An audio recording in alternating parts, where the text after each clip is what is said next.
A lot of this wacky shit that people were saying turns out wasn't even close to being true, but it was much, much worse as far as like implicating government officials. Let's put it that way. Welcome to Nice Ashes. Join hosts Mike and Nate for cigars and culture. Let's go beyond the smoke. What are we smoking tonight, Mike? Today, this morning, tomorrow morning, yesterday morning, yesterday evening? Well, it's 5 o'clock somewhere. You know what I mean? Yes. Probably California. But anyway, we are smoking the Edicion Especial today. All right. Which is part of our ongoing series of suffering. Oh, no. Oh, no. This one looks fine. I've got kind of like on the wrapper on the external, there's like a slight, like, I don't know, kind of a little hole, pinhole or something just in the wrapper and the leaf, you know?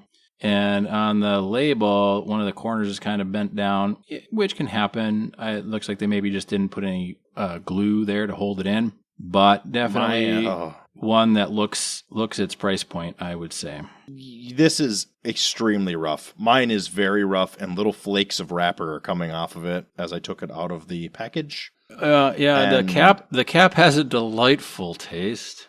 That's what I screamed about earlier. I'm sure you heard me. Yeah. Well, it's a long fucker, isn't it?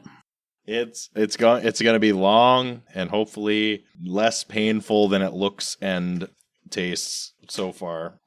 All right. Well, I'm lit. Sorry. Fuck. All right. First puff, actually, despite my coughing and whatnot, the first puff actually wasn't that bad. Oh, the taste of the wrapper in my mouth is horrifying. Okay. So the second puff was worse than the first puff. It tastes was like good. Somebody rubbed Tylenol on it. Yeah. That's an apt description. Well, at least whatever that brown coating is. Yeah, the first puff wasn't bad, but I think it was because it was hot, and then the second puff was bad. Oh. Again, very bad. I don't know if I can do this. Well, we're going to have to do as much as we can. Oh, my God. If not for me, for the listener. I'm pairing this with water and also some Crown Royal. Okay. I was going to say, if it's just water, the taste of this, you're going to have to up your octane.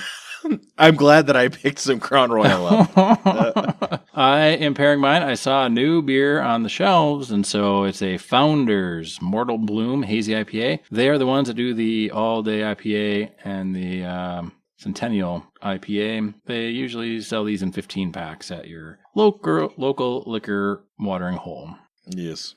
So, for this episode, we might as well get right into it. I saw something pop across my screen one day, and I thought, wow, that'd be an interesting topic. And I went to go try and find stuff on it, and there's literally one news story on this from the India Times. Oh. And then the Economic Times picked it up and republished it, but there's the one news story on this thing. And this was last updated May 6th, 2025. And I'm sure you don't know from that cryptic kind of overview what it is we're going to talk about, but the headline is, U.S. spent $21 trillion to build secret underground doomsday bunkers for elites, claims a former official. Have you heard anything about this, Mike? You know what? I am surprised that I have not, but I, in fact, have not. Wow. Well, we're going to get into it. Probably not into the underground bunker, mind you, but we're going to get into this story a little bit. And for those of you that think this is all conspiracy theory hogwash, I have a list, by God, of actual known underground bunkers that have been built here in the United States and perhaps elsewhere. And I have a list of companies who will build you one should you have enough money to do that sort of thing. So this news article, it is the former U.S. housing official Catherine Austin Fitts, who was a Bush administration official, has alleged that the United States government has built an extensive underground network of bunkers worth $21 trillion.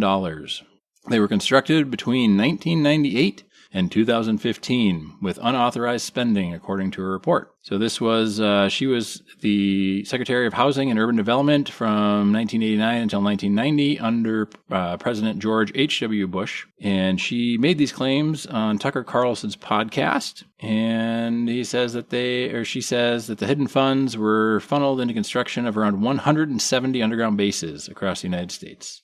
and that some of these are underneath the ocean. Well, Fitz cited a okay. 2017 report by Michigan State University economist Mark Skidmore, which probed into massive unauthorized financial adjustments within the Departments of Defense and Housing and Urban Development. So there's missing money, apparently, out there, as we all know. Oh, I guess I should probably also be smoking the cigar, right, Mike? I kind of put it down and hoped I'd forget about it. I've had 7 puffs, and I'm counting them because it's getting less bad, but it is. Yeah. This is vile. Vile. I would immediately put this down if it were not for the show. I would have put it down before I lit it. Yeah, I would have tasted the cap and been like, oh no. I'm trying not to all. drink the whiskey because I will just get drunk and not smoke the cigar.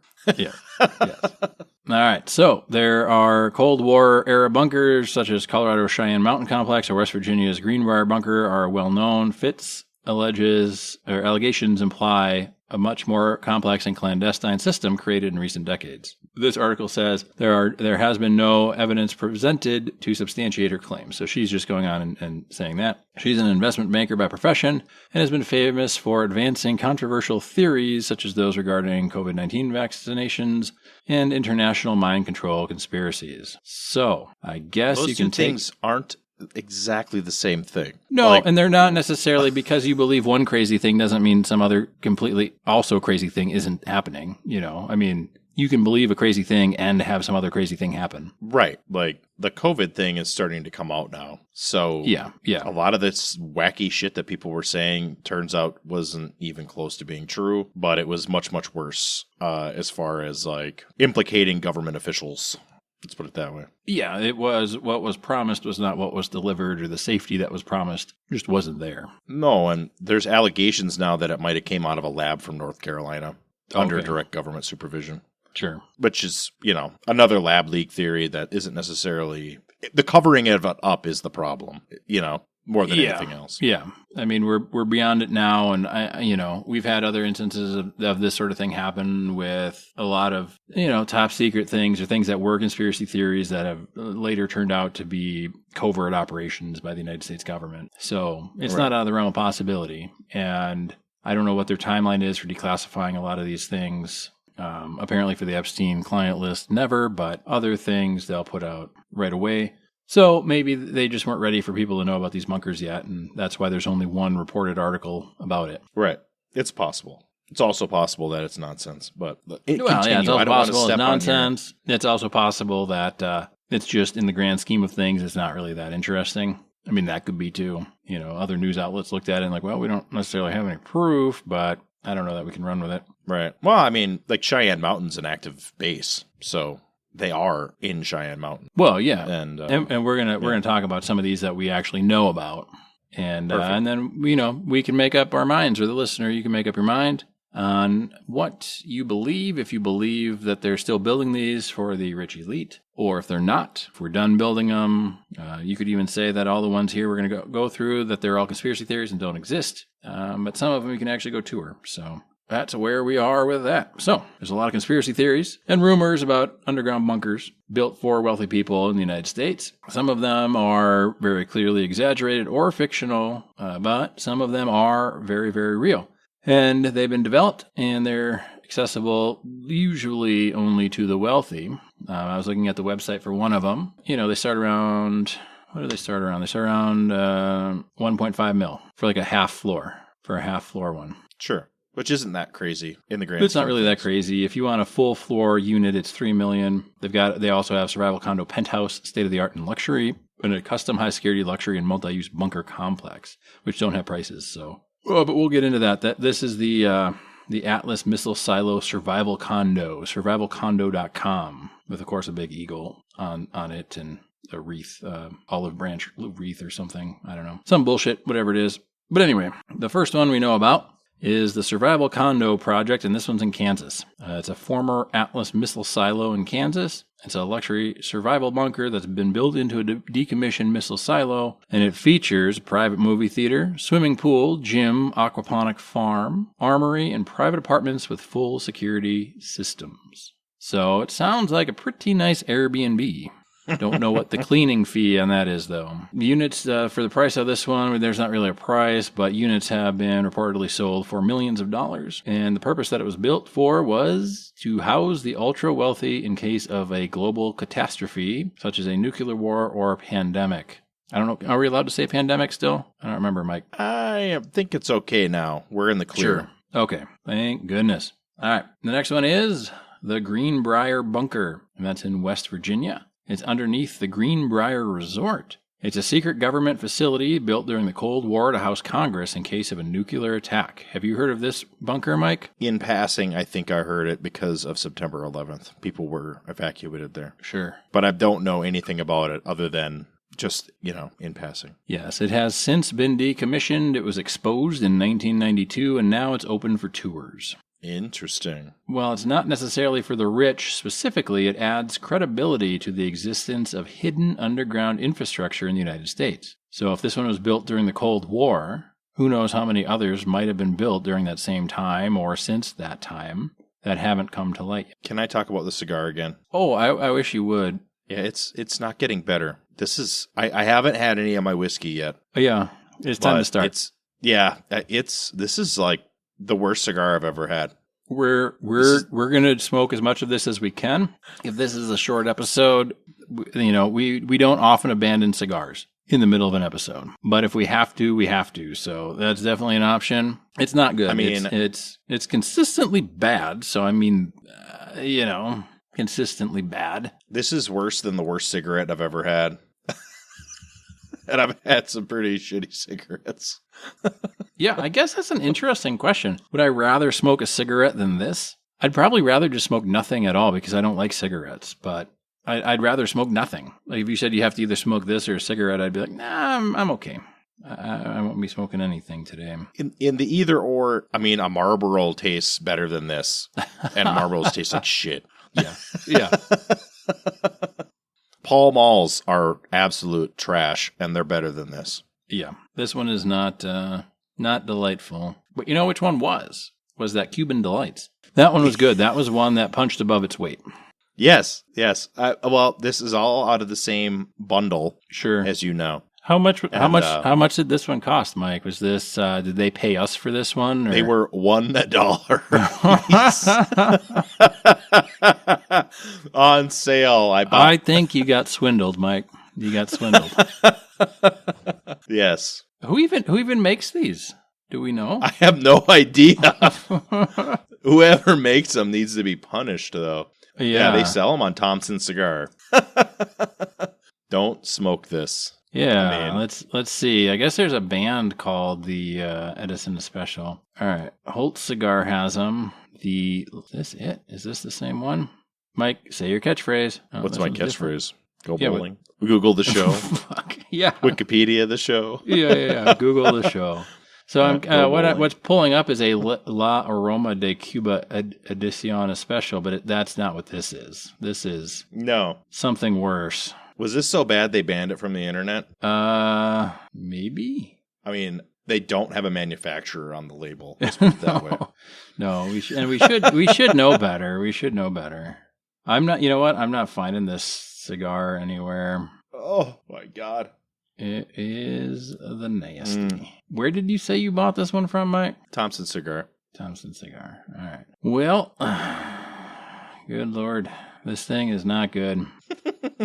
This is this is worse than a Cult Blood Red Moon. Other than the fact that I had expectations for the Cult Blood Red Moon. Yeah, I think this is probably worse than the Underground Shade even. And I'm not even finding them on Thompson Cigar right now, so they distance themselves from this fucking thing, I guess. Anyway, it's not important. I can't find it online, so guess that's tough. If you want the enjoyment of trying this cigar, more power to you. Check out the Instagram, the album art, and do a Google image search, see if you can find it, because I'm not going to do that. It's awful. All right, you're okay. You ready for the next bunker, Mike? Yeah, underground bunkers. Let's make it happen. Welcome to my underground lair. All right, this one's not in the United States. This one is Opidum, and it is in Europe. So it's located in the Czech Republic. It's often cited in discussions about underground bunkers for billionaires, and it offers a glimpse of what similar U.S.-based facilities might be like. Massive underground estates with luxury amenities and self-sustaining features. So we're not the only country that does this, and if there's other countries doing it, that kind of leads me to believe that we're also doing it more than we're mentioning. I would have the tendency to agree with that. Yeah. Here's some that are just kind of like rumored. Of course, everybody's favorite. One of everybody's fucking favorite conspiracy theories is in Colorado, the Denver International Airport. There is so many conspiracy theories about that building. Have you ever looked any of those up, Mike? Yes, like the horse is satanic and it has a massive cock. Yeah. Yep. So they've got all those extracurricular conspiracy theories, extracurricular for our episode's sake. And there's also claims of vast underground tunnels or even cities beneath the airport. Of course, Nevada, Area 51, people have been claiming hidden facilities, government, military, others alleged to be ultra-secure refuges for the elites.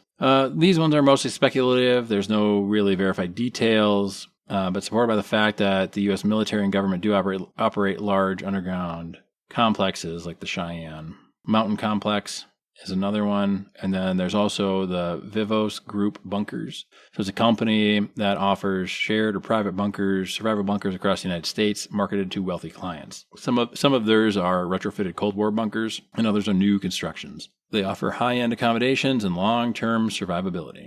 So I do know that there's this isn't really a bunker in a sense of for rich people, but I think it's in Greenland, that bunker with all the seeds. They collect all the seeds from every plant on the planet so they can reforest. Yep. Global Seed Bank. I think they have one in Switzerland as well. Sure, yeah. They likely have a couple locations, I would imagine. All right, so the fact is that there are real underground luxury bunkers in the United States, some of which are repurposed Cold War military infrastructure, or some of them are purpose-built for disaster preparedness. There's also some fictional claims of vast underground cities for elites. They're, speculative until evidence comes out, I suppose, right? Now, when it comes to the underground city, I have an argument to make. And this is going to be a little break, but yeah, I happen to know a couple people that worked at the Denver airport. There's thousands and thousands of just electricians that work there, let alone the thousands and thousands of other guys.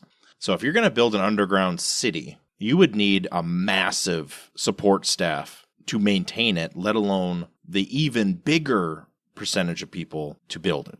So you'd have to have maintenance crews full time to maintain an underground anything. Yeah. Whether it's being used or not, it has to be maintained. Like, it will just degrade with time. So like a city like that, you would have hundreds of people maintaining it. Where are these people? They're not going to live there, and you can't get rid of them. Yeah. I mean, you can't. Now they're specialized. You can say that they were talking bad about Boeing and whistleblowing, and then they just wind up dead, right? I mean, yes and no, because the specialist who knows how to maintain your la-la-la system that only exists for this underground city, probably an important person. Like, you got to make that person happy so they don't go AWOL. You know what I mean? Yes, that is true. They could be robots, Mike. They could have robots. Yeah, maybe. Yeah. I mean, maybe Elon's down there pushing a mop, right? Yep. Chainsaw. It's a peaceful life. All right. Okay. So here's some more. We already talked about the Survival Condo Project. That one was built by Survival Condo LLC, developed by Larry Hall. We've got the Vivos X Point, which is near Edgemont, South Dakota, by the Vivos Group. And it is over 575 former U.S. military bunkers repurposed into private survival shelters. It features customizable interiors, blast-proof doors, and space for up to 5,000 people. Yes. That's kind of a shocking number, 5,000 people. I mean, it's repurposed military bunkers, but... Right. I mean, it's not surprising because it's ex-military shit, and there's all sorts of stuff underground in the central part of the United States. Yep. There's no one there to watch. Let's put it that way. Yeah. The population's so sparse, you could do yourself a nice little digging project. All right. Vivos, Indiana. It's in an undisclosed location in Indiana, and this is also by the Vivos Group. It's a private, fully equipped underground survival shelter complex. So I wonder how anybody knows about it since nobody knows where it is. Or nobody who knows where it is speaking. I guess, right? Important distinction to make. Right. We've got the Vivos Europa 1. It's not in the United States, but it is in Rothenstein, Germany, by the Vivos Group again. It's one of the most luxurious private bunkers in the world, and it's used as a model for similar U.S. projects. There's a Greenbrier bunker, which we talked about. It's also codenamed Project Greek Island, and it's in White Sulphur Springs, West Virginia, beneath the Greenbrier Resort. It was built by the United States government in the Cold War era, decommissioned and open for public tours now, and it was originally built as a relocation center for Congress during nuclear war. This cigar is terrible. Cheyenne Mountain Complex. Oh, no, I'm sorry. Raven Rock Mountain Complex, Site R. It is Pennsylvania-Maryland border near Blue Ridge Summit.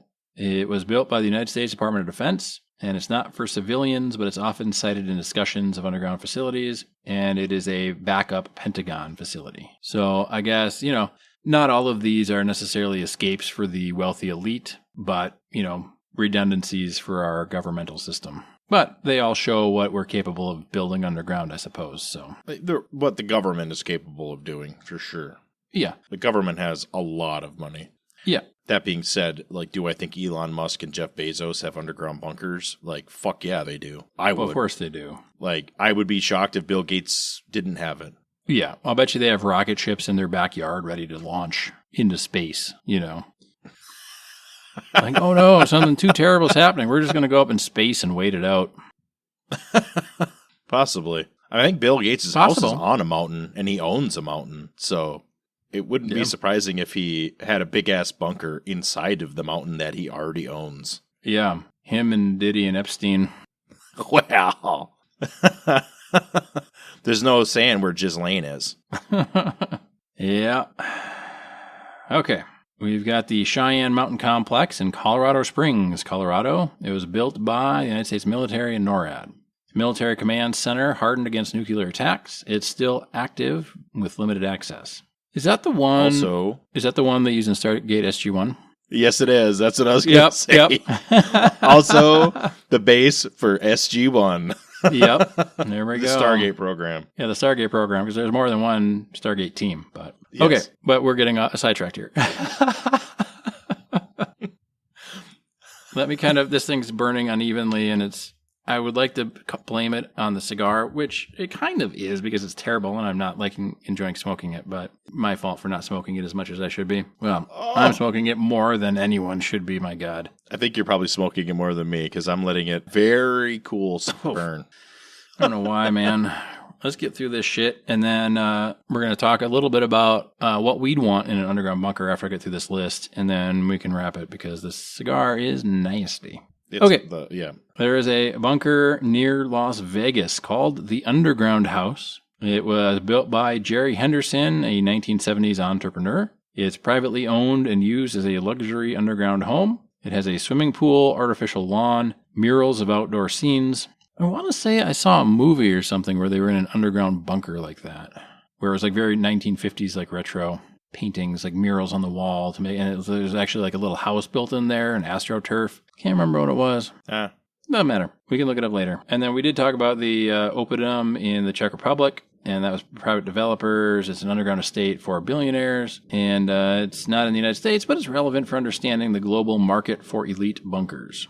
There's some notable companies for building or retrofitting bunkers. You've got Survival Condo LLC, based in Kansas. They specialize in missile silo conversions. You've got the Vivos Group, and they've got multiple locations in the United States and Europe. You have Atlas Survival Shelters, and they're based in Texas, because of course they are. And they build steel bunkers for installation. You've got Rising S Company, another one based in Texas, and they build custom underground bunkers, safe rooms, and storm shelters. And then Quantum Bunkers, and they specialize in EMP-proof and NBC-resistant shelters. So that is what is known about underground bunkers and cities. Not really cities, but underground things in the United States and a couple outside of our borders. What would you put in a bunker, Mike, if you had a unlimited budget and a bowling alley and a YMCA? You knew I was going to say bowling alley. Come on, you got to have the bowling alley with the big nice bar and the tables and the golf simulator and the fucking dartboards and the kegs, little gambling room. Yeah, got to have a little gambling room and little manufacturer to make new bowling balls, maybe. Yep. Or yeah, all the tools for sure. Yeah, I definitely well, want a real nice, pro shop. real nice movie theater. You know. Yes, I was gonna say a movie theater and probably like a 3D simulator. Sure. Yeah. Like a multi-use Or just 3D like simulator. like an Oculus Rift chair or something, like the 0G. Right. You know, we put on the what is it, the VR headset? Right. Well, that's what I mean. You could take that headset idea and expand it and make like a place to do that and maximize the level of technology. Sure, yeah. I'd need like a massive library. Oh, with real books, I suppose. Well, real books. I mean, you're not going to want to charge your fucking Kindle all the time if you're locked in there because of the nuclear war and you're running off generators. Oh, I got the one chapter left of this book, but I don't have any power left. It's like that Burgess Meredith Twilight Zone where he's so excited he's the last person alive and he's got all these books. He found like the Library of Congress or something, and then his reader glasses drop off his face and shatter, and then he can't read any of the books. I would say these places can't be using fossil fuel for power. They have to have an alternative fuel source. Yeah, I wonder what that would be. Well, I mean, if they're really rich, it could be nuclear. There are nuclear weapons that are... Yeah, there are nuclear weapons that are unaccounted for. Let's put it that way. And they're somewhere, and they're not in the hands of the bad people. Otherwise, they would have went off, potentially. Well, that doesn't mean they're not in the hands of the bad people. It's just they're in the hands of bad people that don't want nuclear fallout, but want to tap them for their own rich pleasures. I'm sure Vladimir Putin has a nuclear weapon or two that is off the books. Let's put it that way. Yeah. Right? Like him and all of his friends. Yeah, for sure. Suppose you'd have to have some sort of like triage room, pharmacy, some kind of like medical bay, you know? You definitely have to have a medical bay, and you would have to have some long-term method to manufacture basic drugs. Yep. Like cultures, live cultures to produce penicillin or something like that. Yep. Yeah, you'd have to have some sort of greenhouse or aquaponics or something that would make your food. Yep. If you did use fossil fuel, you could recycle the air from that to feed the plants. I know they do that at certain coal-fired power plants now. Oh, sure, yeah. So it could be done that way. Yep. Always interesting when they start getting stuff. But yeah, hydroponics, something in that nature. But yep, fresh water supply or recycle your water, geothermal heat or something. Who knows? Yeah, there's a TV show about this idea where all the rich people go. Sarah showed it to me now. I can't remember what it is, but it's like the president of the United States and all the people who ran the country go into this bunker. Sure. And it's like really nice. It's like a 1950s American town, but it's like a television series. Oh, yeah. Yeah. So. Yeah, I don't have any more about the underground bunkers, and the cigar is nasty, and it's so fucking long. Like, I feel like I'm not even halfway. I am not halfway. I am a quarter of the way at most.